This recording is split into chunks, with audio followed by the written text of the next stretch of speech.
Bueno, al final todo se ha convertido en una cortina de humo, también que se acababa la batería. Bueno, volvamos al comentario de Ferdowsi, más allá de los mazazos de los albañiles. Podría usar una gran cantidad de palabras árabes para los alarifes, los albañiles. Es curioso, los albañiles hablan árabe, como la filosofía habla griego, los albañiles hablan árabe. Entre los ruidos y este nauseabundo olor a bacalao que invade toda la casa, porque es que es viernes hoy, ¿no? Ni siquiera no sé por qué habrán hecho bacalao. Bueno, volvamos a los perfumados jardines persas. Estaba enumerando los eruditos y sus naciones. Y estados-naciones, y ahora se verá por qué digo esto, que acudieron al llamado de Reza Shah Pahlavi a Persia, que habían ido los franceses, sin duda alguna, por supuesto los alemanes, y la Unión Soviética, que llevó a Alexander Ramaskievich, Evgeny Eduardovich Bertels. Pero claro, es que he dicho Bertels porque, porque, en fin, se puede escribir con TH en la transliteración castellana, se puede escribir con TH, con lo cual yo entiendo que es un apellido germánico y que se pronuncia Bertels, pero no tengo mucha idea. Pero los rusos, que por supuesto lo escriben sin esa aspiración, lo pronuncian Bertels, como a Jacobson, a Roman Jacobson, no lo llaman Roman Jacobson como hacemos en Europa, y desde luego como harían en Praga, porque allí todas las palabras son esdrújulas, se acentúan en la primera sílaba dicha. Los rusos dicen Roman Jacobson. Que se puede decir Bertels, o Bertels, se puede escribir con TH o solo con T cuando estamos transcribiendo, cuando estamos transliterando en castellano.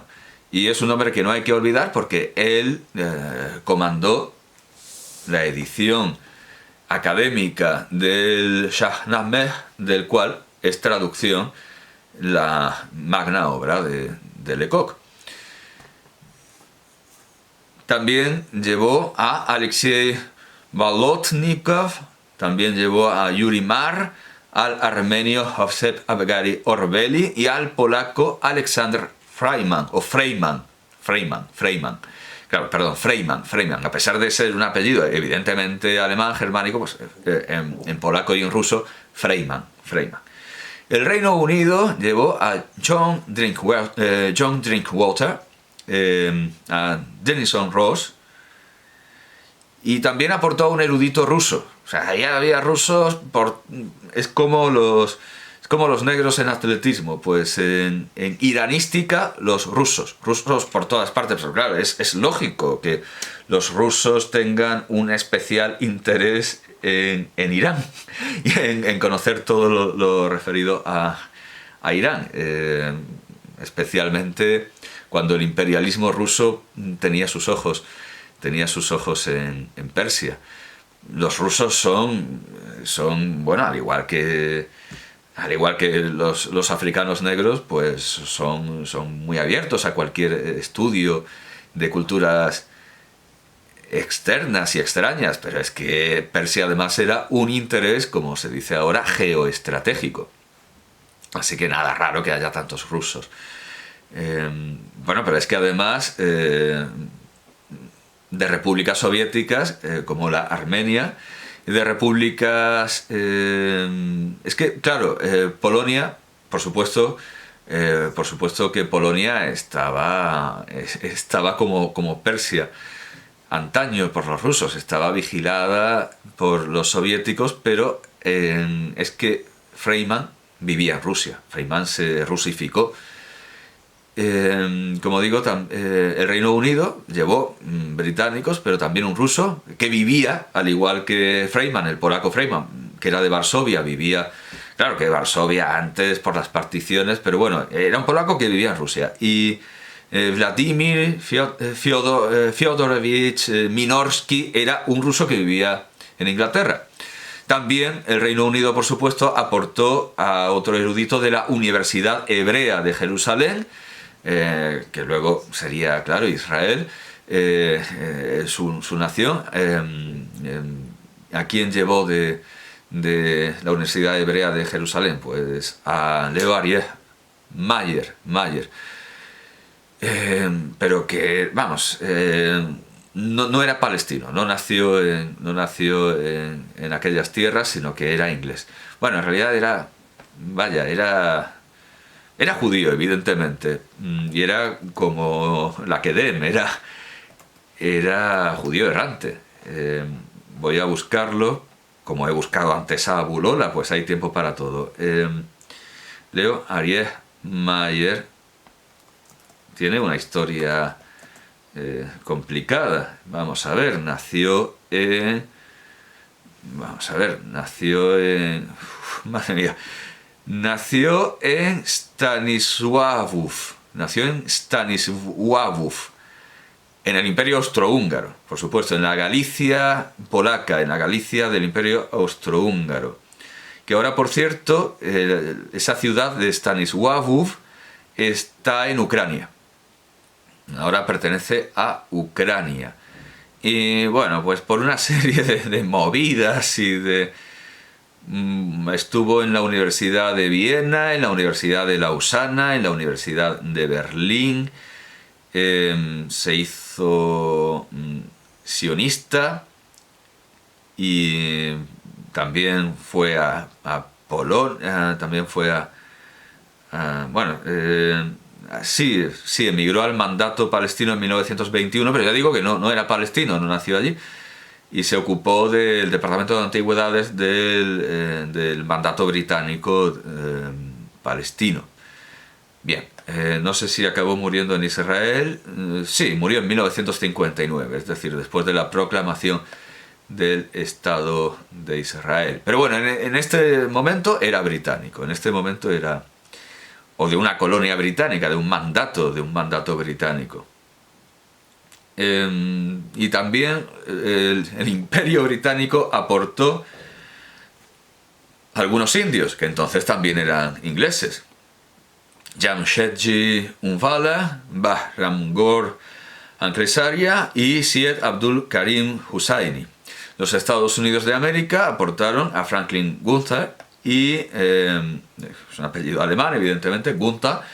Italia a Antonio Pagliaro, Dinamarca a Arthur Christensen y Checoslovaquia a Jan Ripka, que es el nombre más fácil de pronunciar de todos estos. De ninguna manera podemos considerar que fueran estos fastos efímeros, como lo fue la cruz de 35 metros que cubrió el monumento a los españoles, con sus desnudos, en el Congreso Eucarístico Internacional celebrado en Buenos Aires, más o menos por las mismas fechas, en 1934, o en las mismas fechas. Naturalmente transformaron estos eventos, estos fastos, como las exposiciones españolas de 1929 transformaron Sevilla y Barcelona, pero quienes participaron en ellos ya estaban trabajando y continuaron trabajando duramente sobre Ferdowsi, como ocurre con la música culta occidental inspirada en él, desde la Perio o la Peri de Paul Dika de 1912 a la Sinfonía Ferdowsi de Shahin Farhat de 2010. Y ni siquiera las películas coincidentes con el milenario, la de 1934 de Abdol Hossein Sepenta para la compañía imperial, para la compañía de cine imperial, Imperial Film de Bombay, y la de los estudios de Tiflis de 1935, a la memoria de Ferdowsi, pueden considerarse oportunistas ni golondrinas que no hacen verano. En 1931 ya se había presentado en Hindi Shirin Farhat, la segunda, que fue, pero por muy poco, con escasísimo margen, porque es que la primera es del mismo año. La segunda fue la segunda película sonora india y tenía un tema persa.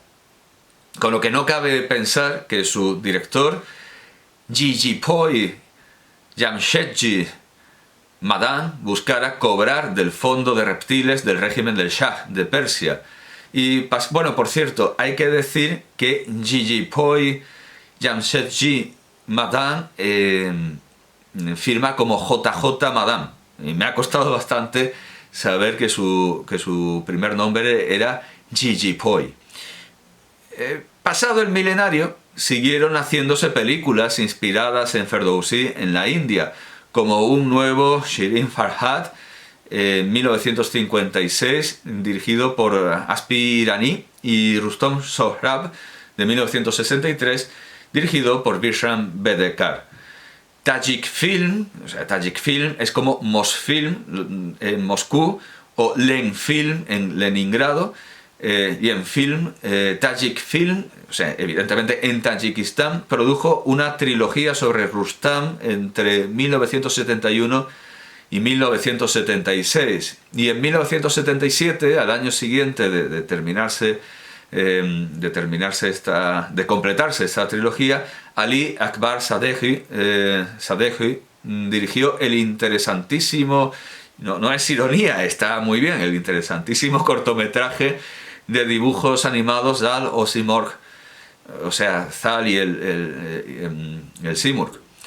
Ese Simurg del que habla Borges en sus 9 ensayos dantescos, comparándolo al águila que forman los soberanos cristianos en Dante.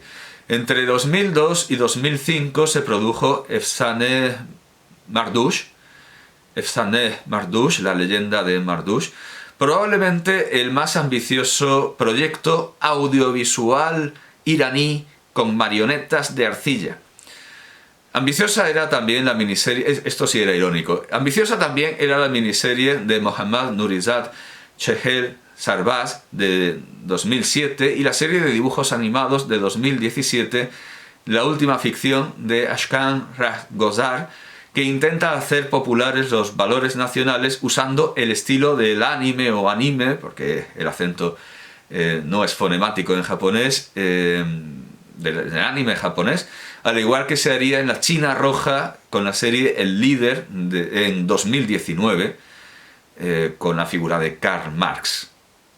En cuanto a las películas documentales, el nuevo milenario de Ferdowsi ha dejado este año de 2021, este segundo año triunfal covidiano, ha dejado Shahnameh Ferdowsi de Abdorreza Rahmaninasab, y en español, un poco antes, en 2015, Hispan TV dedicó 2 capítulos de su serie Oasis literario a Ferdowsi, que podían verse en YouTube. Pero YouTube tomó la decisión, a todas luces desacertada, de cerrar los canales de Hispan TV, al igual que los de Venezolana de Televisión. Y ahora parece ser que va a cerrar Russia Today y Sputnik News. Bueno, pues si bien muchos entusiastas de la revolución islámica se dedican a subir los mensajes totalitarios y genocidas de esta cadena, incluyendo las intervenciones del ex vicepresidente del Reino de España, Pablo Iglesias, Turrión, no confundir con el socialista original, la programación cultural duerme el sueño de los justos. En la propia página oficial de Hispan TV, los vídeos de Oasis literario están desactivados y el enlace para su descarga más muerto que Qasem Soleimani. De todas maneras, si el programa es lo que puede verse en Dailymotion, era muy breve, era un programa muy breve, era una cuña publicitaria de Ferdowsi, más bien. Y empezaba recordando los versos de Ferdowsi que están en la tradición horaciana, de la tercera oda de Horacio, del Exegi Monumentum Aere Perennius. He erigido un monumento más duradero, más permanente que el bronce. Afortunadamente, la BBC en persa, la British Broadcasting Corporation, en persa y en inglés, sí mantiene en YouTube su programación sobre Ferdowsi, y desde Canadá el canal que se escribe Panjara con J, pero evidentemente se pronuncia Pangeré, Pangeré, ventana, quiere decir ventana, Pangeré, ventana al mundo persa, la poesía persa. Lo escriben con esta transcripción un poco arcaica quizá, Panjara, Panjara. Este canal canadiense ofrece recitaciones en farsi, en persa, con subtítulos ingleses y dibujos animados. Eugenio d'Ors, artísticos y estilizados, Eugenio d'Ors no pudo ver a Ferdowsi en dibujos animados, ni con marionetas de arcilla, pero tenía muchos más medios a su disposición que su admiradísimo Goethe para leerlo. Este solo pudo entreverlo a través de Sir William Jones. Si solo se volvió d'Ors a acordar del poeta a milenario pasado, en 1935, es obvio que tuvo mucho menos interés en hacerlo que Goethe. Otro insigne goetheano hispánico, o goetheano hispánico, Rafael Cansino Sassens, sí aprovechó los medios a su alcance y tradujo a Ferdowsi, no entero, por supuesto, no entero, en su antología de poetas persas que le encargó la editorial Aguilar, pero que quedó inédita desde este encargo en 1955 hasta su publicación en Arca en 2006. Todavía dependían, como el abate Juan Andrés de Sir William Jones, y más concretamente de su Poeseos Asiatica e Commentari Libri Sex de 1774, sus 6 libros de comentarios de la poesía asiática, las poesías asiáticas puestas en verso castellano del conde Gaspar María de Nava Álvarez de Noroña y las orientales, Les Orientales de Victor Hugo, donde se traducen del inglés de Jones 6 versos de Ferdowsi. Pero en la leyenda de siècle, en la leyenda de los siglos, Victor Hugo parece más bien seguir la traducción de Julius von Moll, que corona los esfuerzos anteriores de Joseph Champion, Louis-Mathieu Langlois, James Atkinson, que traduce en prosímetron, como luego hará la moderna versión de Dick Davis. Esta versión está en una mezcla de prosa y verso, como lo estaba la de James Atkinson. También Stephen Wesson descuellan entre los esfuerzos de traducción, Samuel Robinson, y a su vez esta traducción que corona Finis Coronat Opus, esta traducción que corona el trabajo de Julius von Moll, fue completada a su vez por Charles-Adrien Casimir Barbier de Menard. Además, los estudios de...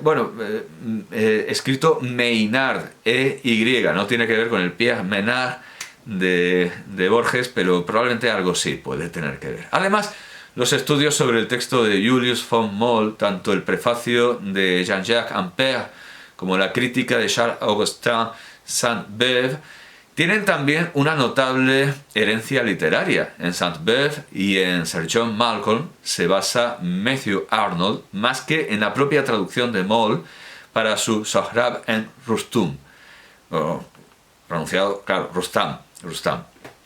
Pero conviene no exagerar la influencia de la traducción de Moll en Hugo.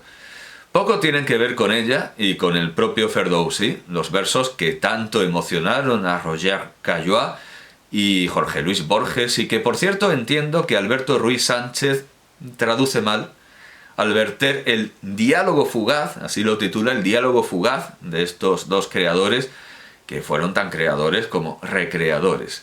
Dice Roger Caillois en esta traducción: usted dijo con firmeza que si la imagen estuviera fundada en la sorpresa no duraría, porque no hay nada más breve que la sorpresa. Y Borges le contesta que es evidente, se trata de un instante. Y pregunta a Caillois: ¿pero de verdad piensa que es necesario mantenerse en las mismas metáforas? Nerval dijo que el primero que comparó la mujer a una rosa era un poeta, el segundo un imbécil. ¿Cómo reacciona usted ante esta frase? A lo que Borges repone inmediatamente: el tercero es un clásico. Caillois ríe y celebra mucho la ocurrencia, Por lo que tiene de efímera sorpresa, también se puede reír y celebrar, efímeramente, lo que escribe entre paréntesis Salvador Paniker en Variaciones 95, el segundo volumen de sus diarios. Dice así: Ramón Gómez de la Serna le oyó decir a Juan Ramón Jiménez que el primero que dijo que las lágrimas eran perlas fue un genio, y el último que lo repitió, un idiota. Entre paréntesis, dice Paniker, entre paréntesis, realmente, entre paréntesis reales, un yuppie de la bolsa de Wall Street podría hacer como con las comillas el gesto de los paréntesis, esa manera de hablar. Entre paréntesis, a mí me parece también que el primero fue un idiota. Aquí Paniker, con esa sorpresa que podemos celebrar, ya lo digo, solo de manera efímera. No sabemos si cuando Salvador Dalí repetía el juicio de Nerval sin citar al infortunado poeta, contaba como segundo o como último, ya que no usaba las perlas de la lección de estética juanramoniana, sino la rosa original. Como en todo vanguardista, se da en su obra la esperable emulsión mediterránea, como el Alioli, de imbecilidad y clasicismo. Borges allana su respuesta. Se puede decir eso porque cuando uno compara a la mujer a una rosa está citando a poetas, uno se liga a una tradición, se convierte en clásico, en alguien cortés y educado, no quiere impresionar a los lectores. Borges repetía mucho la definición que había encontrado en Sir Thomas Browne de lo que es un caballero. Un caballero es el que no molesta a los demás. Y Caillois la completa esta explanación de Borges. Y ese es el fundamento de la poesía china, dice Caillois, que como usted sabe está hecha de alusiones a los poetas anteriores. Pero de cualquier manera, me parece que hay otra perspectiva para considerar a la metáfora. Hay un aspecto infinito, ilimitado de la metáfora. Recuerdo un poema de Victor Hugo sobre Firdousi, el poeta persa. Borges repone: una tarde me encontré con Firdousi en Misora. Es así, y Caillois corrige: en otro tiempo conocí a Firdousi en Misora. Borges dice, en la traducción española, que ya digo que entiendo que es incorrecta, claro, así es, y luego al final: lo que pasa, me respondió, es que me había desmayado. Tenemos los mismos clásicos, dice Caillois. Los mismos, responde Borges. Leímos la misma página de Victor Hugo y no podemos negar que es muy bella. El hombre escarlata. ¡Qué palabra tan bella! Escarlata. Y es verdaderamente una palabra, escarlata. Caillois explica que es una palabra persa que significa azul. Ahora quiere decir rojo. Es una materia de estofa. También traducción extraña. Borges se recrea. Es una palabra hermosa en varias lenguas. Écarlate en francés, scarlet en inglés, Scharlach en alemán. Tal vez la más bella es Scharlach. El hombre escarlata. No es la primera vez que hablamos de ese poema. Caillois intenta recordar. Es probable que hayamos hablado de él en Buenos Aires, porque en aquella época yo lo copié para mandárselo a André Breton, quien tenía una preferencia por otro tipo de imágenes. No es necesario explicar que se quedó impresionado por este poema y comenzó a gustarle Hugo. Antes lo detestaba. Hablaré ahora yo.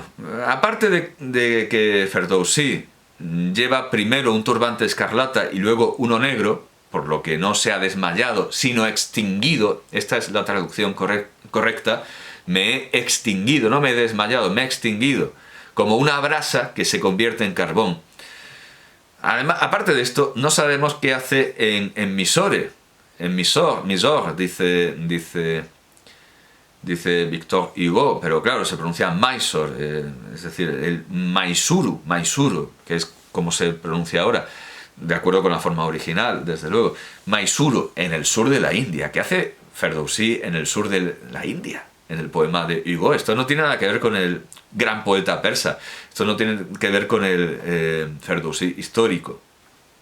Igualmente, no hay que precipitarse al atribuir a cita directa de Ferdowsi la aparición de la palabra div, escrito dive, de la leyenda del siècle, como hace Karim Hayati Ashtiani en su tesis Les relations littéraires entre la France et la Perse entre 1080. Bueno, las relaciones literarias entre Francia y Persia de 1829 a 1897, presentada ante la... Lo digo en francés porque es un nombre que parece de una caja de supositorios. Université Lumière Lien de... claro, o una cápsula espacial. Claro, he pensado en cápsulas de supositorios o cápsulas espaciales. Esto de Universidad Luz Lyon 2, es un nombre larguísimo, en 2004. Esa palabra que convierte en demonios lo que para el resto de los indoeuropeos son dioses, y muy especialmente para los indios, claro, para los indios los dioses son devas y los demonios son asuras. Y para los iranios es al revés. Los demonios son daevas, divs, y el dios es Ahura, Ahura Mazda, el señor sabiduría. La palabra div se halla hasta en los lugares más insospechados, como el cantar de la hueste de Igor. Evidentemente, Hugo no puede sacarlo todavía del cantar de la hueste de Igor porque faltan buenas traducciones y ediciones científicas, pero vamos, que es una palabra que uno se la encuentra y es una noción religiosa y supersticiosa que uno se la encuentra donde menos se la espera. Con el tiempo, las traducciones europeas aumentarían, como la de los hermanos Arthur George y Edmund Warner, los hermanos Warner, y la Warner Bros., y la de Alexander Rogers, y los españoles tuvimos cada vez más fácil leer a Ferdousí. Francisco Javier Simonet, quien ya dio noticia de los versos de Ferdousí en el Semanario Pintoresco Español, esta publicación tan generalista, el Semanario Pintoresco Español, luego en sus discursos sobre la importancia de los estudios árabes pronunciados en el Ateneo Científico y Literario de Madrid y reproducidos, publicados en La América en 1858, además de confesar no haber podido leer la traducción de Purgstall, la que lee Goethe, la traducción de Purgstall, por no saber alemán, da tan por asentada la igualdad entre Ferdousí y Homero que para ponderar sobremanera la poesía de Antara dice esto: en el género de la epopeya, el que más sublima a una nación, por ser como la apoteosis de sus glorias nacionales y literarias, cuentan los árabes, entre otras, una tan señalada, el poema de Antara, que con mucha ventaja puede comparársele con la Ilíada de Homero, el Shahnameh de Firdusi y la Eneida de Virgilio, superándolas tal vez en la descripción de las antiguas costumbres y espíritu de los árabes, naturalidad e interés de su relación. En 1874, Francisco García Ayuso manejaba la epopeya de Ferdousí en sus estudios sobre el Oriente, los pueblos iranios y Zoroastro, dedicados a su maestro Martin Hauck. Y curiosamente, tiene la dedicatoria a Martin Hauck, pero curiosamente el ejemplar digitalizado por la Universidad de Michigan, que es el que he podido leer, es el que autor dedicó al doctor E.T., en recuerdo, no el extraterrestre, sino E-T-H-E con acento agudo, al doctor E.T., en recuerdo del Congreso Orientalista de Berlín, es decir, el doctor Karl Hermann E.T., de quien se sirve Juan Fabré y Oliver en su presentación de Ferdousí en La poesía persa, artículo publicado en la revista Contemporánea, ese es el nombre de la publicación, la revista Contemporánea, en el año 1900. Pero quizá la versión más extensa del Libro de los Reyes llegue a España gracias a las traducciones de la Storia Universale, de Cesare Cantù, quien, aun manejando ediciones anticuadas, es una obra de los 40 del siglo XIX, por lo tanto, por supuesto, anteriores a la de Moll, no deja de notar certeramente el carácter árabe de los nombres en el pasaje que escoge, y que Julián Antero de Zugasti y Sáenz, el viejo gobernador civil de Córdoba, empeñado en la lucha contra el crimen organizado, el bandolerismo, lleva a su obra el bandolerismo, estudio social y memorias históricas.